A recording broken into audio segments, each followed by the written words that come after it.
Welcome to Manson's podcast, Sophia Loren, Life and Legacy. All right, so we've got a pretty impressive stack of articles and biographical information here today. Yeah, it's quite something. Sophia Loren, what an icon. Are we ready to take a deep dive into her life and career? Absolutely. I think her story is a fascinating one. It's about so much more than just glamour. Oh, for sure. Sure. I mean, you think about it, first woman to win an Oscar for a non-English speaking role, that's huge. It really is. But let's rewind all the way back to the beginning. Okay. World War II, Pozzuoli, Italy. Yeah. I mean, those early years must have been incredibly formative. You're absolutely right. Yeah. Imagine being a child during those times, witnessing bombings, even being wounded by shrapnel, as some of these sources say happened to Sophia. Wow. Those experiences definitely instill a certain grit and resilience. Yeah, it's no wonder she had that nickname Toothpick. Oh, yeah. It sounds like she was really struggling to thrive, but even then, amidst poverty, she dreamed of a different life.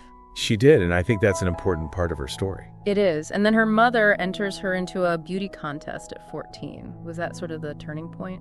It was a turning point, but maybe not in the way you might expect. She didn't actually win. Oh. But it did introduce her to the world of entertainment, and it was kind of a stepping stone to acting classes and then fatefully meeting Carlo Ponti. Yeah, yes. Carlo Ponti. I mean, 22 years her senior, already married when they met. Their relationship was a huge scandal at the time. It was. What made him decide to mentor and eventually marry this young, aspiring actress? Well, he clearly saw her potential, and not just as a beautiful woman, but as a serious actress. Right.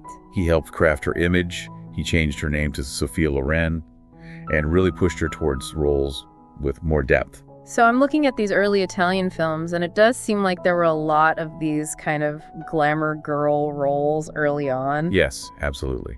Films like Too Bad, She's Bad definitely played on her sex appeal. And while those films brought her some success, it also made it harder to be taken seriously as a dramatic actress. Like she had to overcompensate in a way. Yeah, I think that's a good way to put it. So that's where Two Women comes in the 1960 film that won her the Oscar.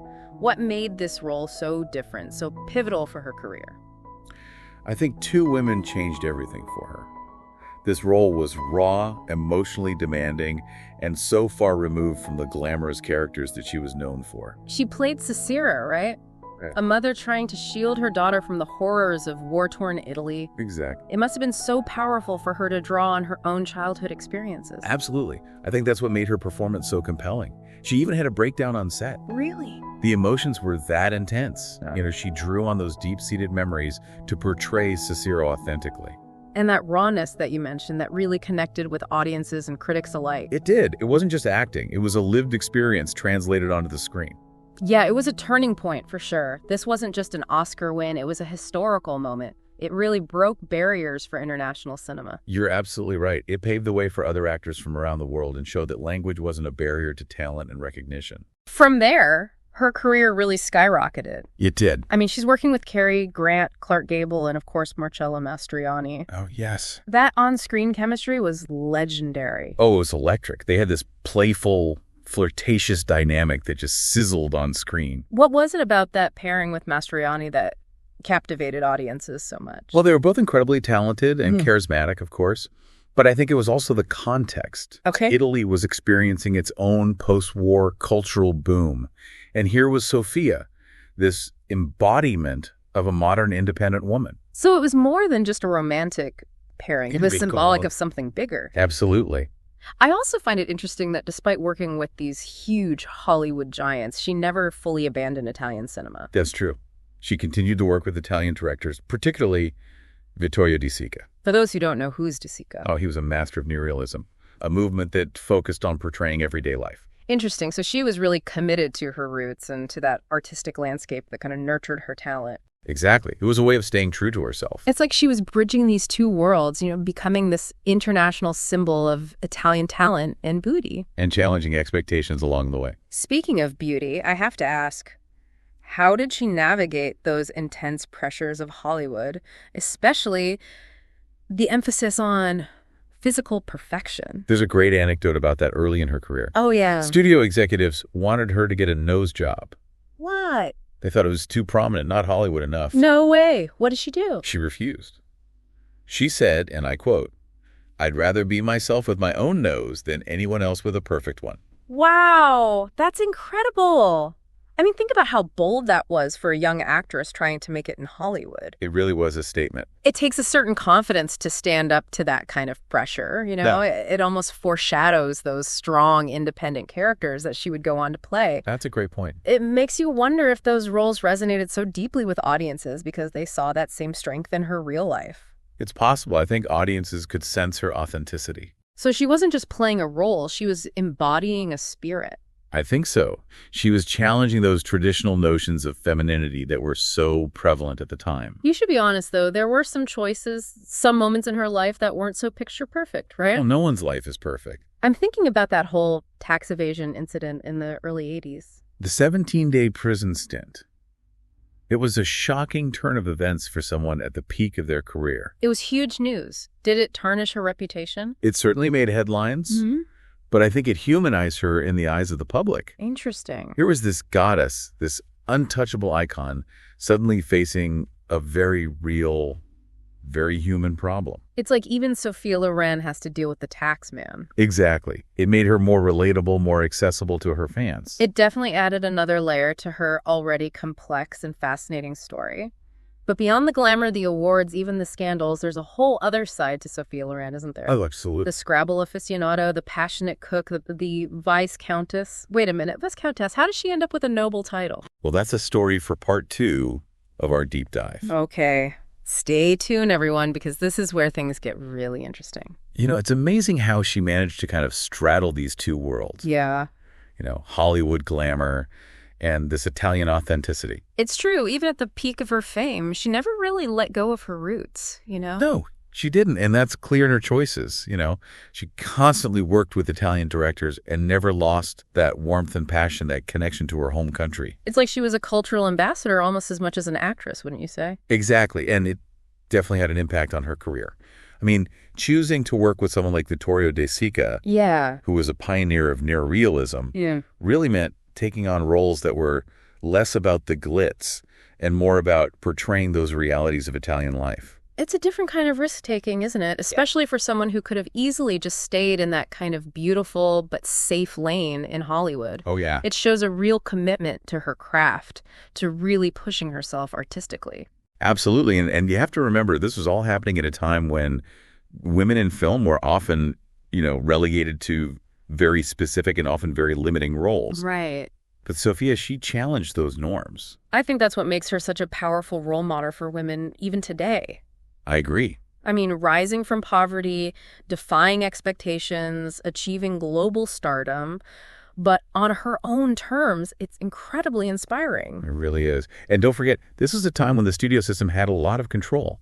Actresses were often, molded to fit a specific image. Right. But Sophia pushed back. Remember how she refused to get a nose job? Oh, yeah, that was a big deal. It was. It's such a powerful message, especially for women today. Like, embrace your individuality, embrace what makes you unique. Exactly. It's about owning your story, your background, your whole self, and not letting anyone tell you to change. Which takes a lot of guts. It does, especially in an industry as cutthroat as Hollywood. So she wasn't just beautiful, she was also challenging the way women were portrayed on screen, right? Oh, absolutely. Her characters weren't just these passive love interests. They're strong, they were complex, they were often defiant. Like Filomena in Marriage Italian Style. Yes. She's a former prostitute who basically outsmarts a wealthy businessman to get what she wants. Exactly. Not your typical damsel in distress. Not at all. Yeah. She embodies a kind of cunning and resilience that we didn't see a lot in female characters back then. It's true. And Sophia played her with such depth and complexity. It makes you wonder how much her own personality was kind of reflected in those roles. A good question. Okay, so speaking of personality, we have to circle back to this whole Viscountess thing. Okay. That's quite a twist in the Sophia Loren story. It is. How did she end up with a noble title? Well, this is where her marriage to Carlo Ponti gets even more interesting. Okay. He wasn't just a film producer. He actually became a French citizen and was awarded the title of Commandeur de l'Ordre des Arts et des Lettres by the French government. Wow. And that made Sophia a viscountess. So that's quite a leap from war-torn Pozzuoli to, French nobility. It really is. It adds another layer to her already fascinating story. It really does. Did she embrace that title? Do we know? It's hard to say how much she personally identified with the title, but it definitely reflected a certain social mobility. Right. A Yeah. kind of worldliness that was part of her appeal. It's a bit of a contradiction, though, isn't it? This incredibly glamorous figure rubbing shoulders with royalty, yet known for this kind of down-to-earth charm and love of simple things like cooking. Well, that's the beauty of Sophia Loren. Yeah. She defies easy categorization. She's this fascinating blend of contradictions. That's true. And I think that's what keeps us intrigued all these years later. We're drawn to that complexity, that fact that she never really tried to fit into some neat little box, you know? She was unapologetically herself, both on and off screen. Exactly. And I think it's that authenticity that makes her such a powerful role model. I agree. It's like she's saying, you don't have to choose between success and staying true to yourself. You can have both. That's a really empowering message. It is, especially for young women today who are constantly bombarded with these unrealistic expectations of what it means to be, successful, beautiful, powerful. It's about defining success on your own terms. And I think that's a really key takeaway from her journey. I agree. She made unconventional choices, both professionally and personally. She wasn't afraid to challenge the status quo. Like her decision to prioritize family even at the height of her career. That's right. She famously scaled back on acting roles to focus on raising her 2 sons with Carlo Ponti. It was a bold move for someone who was in such high demand. It shows a is. real commitment to her values, to the things that mattered most to her. But even with that focus on family, she never completely abandoned acting, did she? Never. I mean, think about her later roles, like the one in Grumpier Old Men. Oh, that was It fun. was. It showed that she hadn't lost her comedic timing, her ability to charm audiences. And then, of course, there's her triumphant return to the screen in 2020 with The Life Ahead. Yes. Yeah. Such a powerful role. Playing a Holocaust survivor who forms this bond with a young Senegalese immigrant. It was a beautifully nuanced performance, and it earned her critical acclaim even in her late 80s. It's amazing, right? Talent and passion really have no expiration date. That's true. It makes you think about how her entire life, with all of its, highs and lows, led her to that moment. Yeah. The resilience she learned as a child during the war, the emotional depth she brought to 2 women, the challenges she faced in her personal life, it all kind of culminated in this incredible late career performance. It's true. It reminds us that life is a journey, and our experiences, both positive and negative, they shape who we are and what we're capable of achieving. So we've talked about Sophia Loren as an actress, as a fashion icon, as this cultural symbol, but there's another aspect of her legacy that we haven't really touched on yet. Okay. And that's her impact on Italian culture as a whole. Yeah, you're right. It's hard to overstate her influence. Right. She emerged during this period of post-war recovery when Italy was trying to rebuild its image on the world stage. And then here comes Sophia Loren, this embodiment of Italian beauty and talent and resilience. Exactly. It's like she became this symbol of national pride, This beacon of hope for a country that had been through so much. Exactly. And she never shied away from her Italian heritage. She embraced it, she celebrated it, and she brought it to the global stage. It's no wonder she's been called the Sun of Italy. It's true. She radiates this warmth, this passion, that joie de vivre that Italians are known for. She does. It makes you wonder what her secret is. You know. What's the Sophia Loren formula for a life well lived? That's what we need to explore further, I guess, in the final part of our deep dive. I think so. There's still so much to uncover, so many lessons to learn from this extraordinary woman. It's funny. We've spent all this time, unpacking Sophia Loren's life, the actress, the mother, the cultural icon, even the Scrabble enthusiast. Yeah. And yet it feels like we're just scratching the surface. I know what you mean. It's like trying to capture lightning in a bottle. Oh. She's this multifaceted figure who embodies so many different things to different people. For some, she's the ultimate Italian bombshell, the epitome of glamour. Right. For others, she's a feminist icon, a symbol of female empowerment. Yeah. And for many, I think she represents that enduring spirit of Italy itself, the beauty, the passion, the resilience. And yet, through it all, she remains so grounded. Yeah. She's never lost touch with her roots or those core values that we keep coming back to. Exactly. So how do those values, those choices that she made throughout her career, how do they resonate today? What can we in the 21st century learn from Sophia Loren's journey? Well, I think one of the biggest takeaways is her unwavering commitment to authenticity. Okay. Think about it. In a world that's obsessed with image and perfection, she refused to conform. Yeah. She embraced her Italian heritage, her curves, her so-called flaws. And that's what made her stand out. Exactly. It's a powerful message, especially in today's world where we're constantly bombarded with these, filtered, airbrushed images of what it means to be beautiful or successful. Right. It reminds us that true beauty lies in individuality, in embracing what makes us unique. So it's about owning your story, your background, your whole self. Exactly. And not letting anyone tell you to change. And that takes courage, especially in an industry as tough as Hollywood. It does. It makes you think about how she navigated those pressures, especially early on in her career. Well, remember that quote of hers, "Everything I've achieved, I've fought for." Yeah. It wasn't always easy, but she never backed down from a challenge. She knew her worth, and she demanded respect. It's inspiring, especially for anyone, facing adversity or setbacks in their own lives. Absolutely. It's like she's saying, don't give up. Keep fighting for what you believe in, even when it's tough. And it's not just about achieving success. Right. It's about defining success on your own terms. Yeah. Remember, she chose family over fame. Yes. Love over fortune. She wasn't afraid to prioritize what truly mattered to her, even if it meant stepping back from the spotlight. That's a good reminder for all of us, I think. I guess so. Especially in today's kind of hustle culture, Right. where we're constantly told to go big or go home. Yeah. Sometimes it's okay to slow down. Absolutely. To focus on the things that bring us joy and fulfillment, even if they're not flashy or, Instagram worthy. Exactly. And let's not forget the impact she had on Italian culture as a whole. Oh, yeah. She emerged at a time when Italy was really trying to rebuild its image on the world stage. Right. And here comes Sophia Loren, this embodiment of Italian beauty, talent, resilience. Exactly. It's like she became a symbol of national pride, this beacon of hope for a country that had been through so much. And she never shied away from her Italian heritage. Never.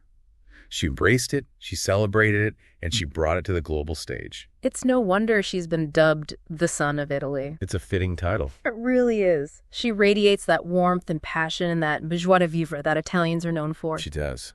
It makes you wonder what she would be doing if she were starting her career today. Oh, that's an interesting question. How would she navigate the world of social media streaming services and this whole, changing landscape of fame? I bet she'd still be challenging norms. I think so. Using her platform to advocate for the things she believes in, whether it's, women's rights, social justice, or just the importance of living a life true to yourself. And she would probably do it all with that signature Sophia Loren style. Of course. That mix of classic elegance and effortless glamour and just a touch of mischief. Absolutely, because that's the magic of Sophia Loren. It is. She's timeless, she's iconic, and she's a reminder that true star power comes not just from talent or beauty, but from a spirit that refuses to be dimmed. Beautifully said. So as we wrap up this deep dive into the extraordinary life of Sophia Loren, what's the one takeaway you hope our listeners will carry with them? I think it's the power of authenticity. Sophia Loren's journey teaches us that embracing who we are, flaws and all, is not just okay, it's essential. It's the key to living a life that's both fulfilling and meaningful. And who knows, maybe it's the secret to becoming a legend, just like Sophia. Well said. And on that note, we'll leave you with this final thought. If Sophia Loren, with all of her success and acclaim, felt the need to fight for everything she achieved, what does that tell us about the challenges we all face in pursuing our dreams? It's a question worth pondering because it reminds us that the journey to success is rarely easy. But with passion, resilience, and a healthy dose of self-belief, anything is possible. And who knows, maybe one day our stories will inspire others just as Sophia Loren has inspired us.